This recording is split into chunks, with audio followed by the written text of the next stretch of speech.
Welcome to AirAsia's web series where we take you to the heart of the action, culture, and tradition so you can experience something extreme.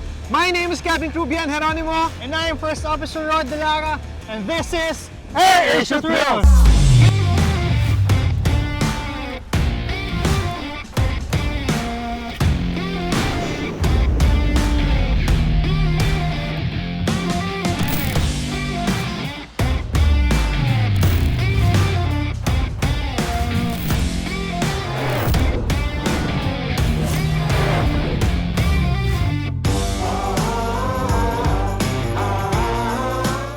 You're still with AirAsia, the world's best low-cost airline for 12 years running, here in one of the best islands in the world, Boracay.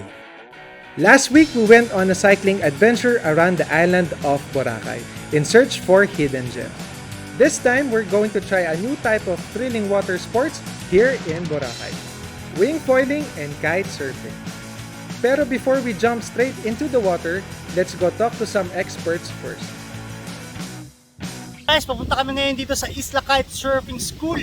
Actually, part sila ng AirAsia. So when you present your boarding pass, you get discounts on their activities like Kite surfing and wind foiling. And sakto, ang lakas ng hangin ngayong December. Ready na ba kayo guys? Ready na. Let's go!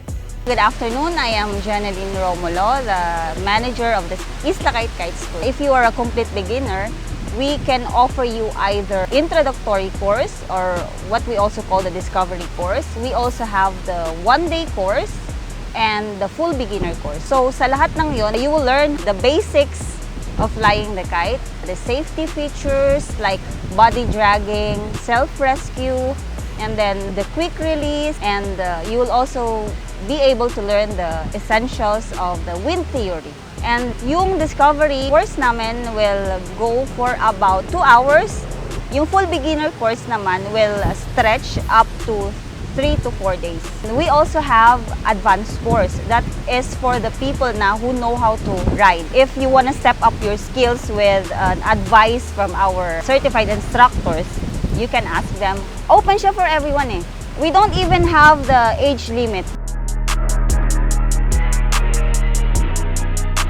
Ben, anong mga natutunan mo kanina nung nag-kitesurfing lessons tayo? Sobrang hirap na. Pag tinitingnan mo parang ang dali-dali, di ba? Parang gagawin lang yung board, then nahatak-hatakin lang yung kite sa kitesurfing. Hirap! Meron pang isang activity, tawag ito yung kite tandem. Ano ba yun, Ben? Yes, for beginners like us, pwede po natin na try yung course ng kitesurfing. Pwede natin i-try through kite tandem. So ready ka na ba, Rod? Ready na!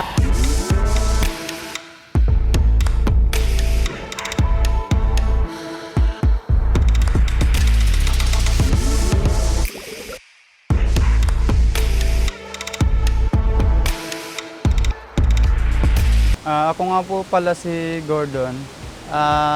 Isa po ako sa instructor dito sa Isla Kite. Ang wing foil po, meron siyang board at saka may pin. Meron din siyang 3 pins na maliliit. Parang pag nagra-ride ka, umaangat siya sa tubig. With a sail din, pero nakahawak ka lang sa sail. Yung pwede dito, yung may mga experience about sa wakeboarding, surfing, yun po.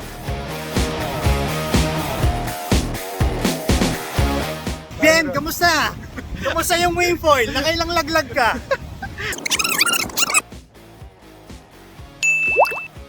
Sana yan ha. Pag nakalima siya, manglilibre siya. Dalawa. Tatlo na lang.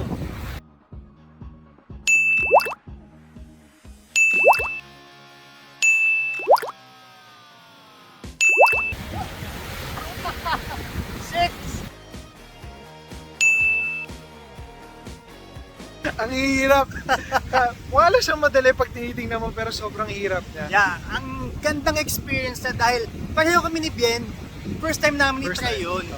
Pero kung surfer ka, feeling ko madali kasi pinakamahirap yung balance eh. Doon ako yung mga nahihirapan. surfers, Kamusta basic naman na yung basic. kitesurfing mo? Yung kitesurfing, nakakatakot siya dahil malakas yung hangin eh. Magaang daw ako, so pwedeng hindi pa rin. Pwede. Pero hindi ko kayo nakitang lumipad ngayon. Pero very interesting siya. If you have the time, ang gandang hobby nito. Yup.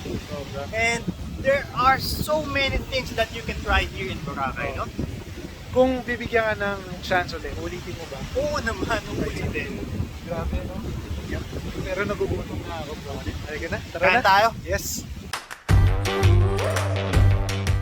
Grabe, sobrang nakakapagod yung kitesurfing, kaya gutom na ako. Gutom na ba kayo, Bien and Rod? Guys, bakit hindi natin i-try yung food crawl dito sa Bulabog? Ano yung food crawl? Yung food crawl, ganito yan. So, we go to certain resorts or restaurants para i-try yung appetizers, main course, and dessert. Sa iba't ibang restaurant. Ganun yun. Ngayon, andito tayo sa Laventina para i-try yung kanilang appetizers. Let's go! So, we're going to try yung kanilang appetizers. So, we have spring rolls, Baked mussels. baked mussels, and kanilang homemade potato chips. I think this is really good. This is their best seller.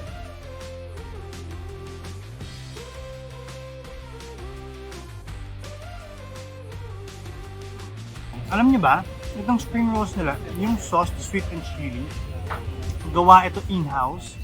Sila lang gumagawa niyan. Their potato chips is homemade. Homemade, meaning sila gumawa. Akala ko kanina, binili lang yun. Pero ito pala is homemade.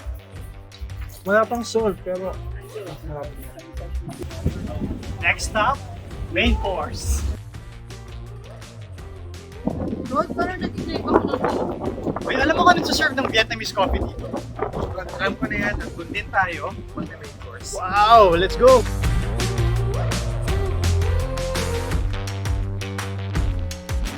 Crispy yung adobo flakes.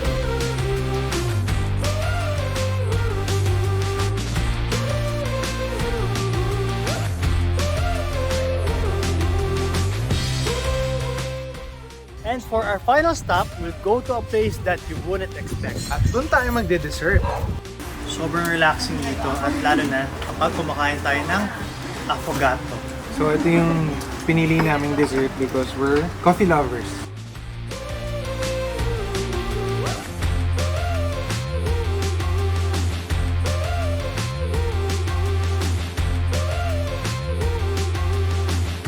And Xzar, how did you find our food crawl activity?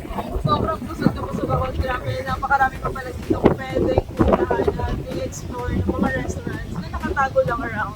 And yung food crawl, yun yung naging way for us to discover yung mga hidden kainan na masasarap. And perfect siya. Kasi after mo mag-water sport, gutom ka eh.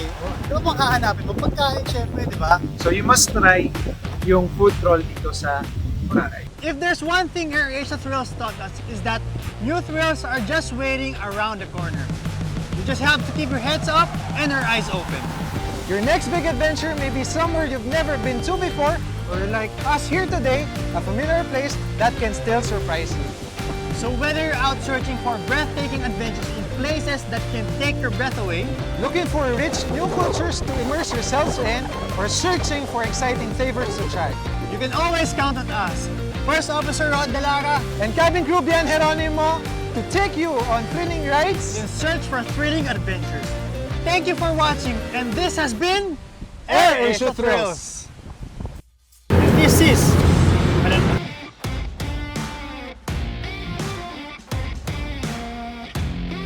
Try mo.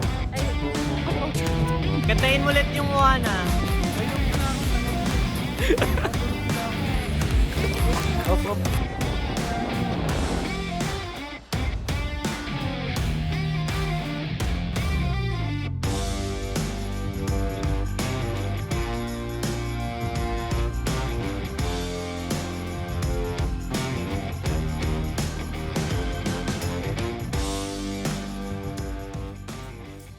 Special thanks to our partners Samsung, The North Face, and Monster Energy for making all this possible.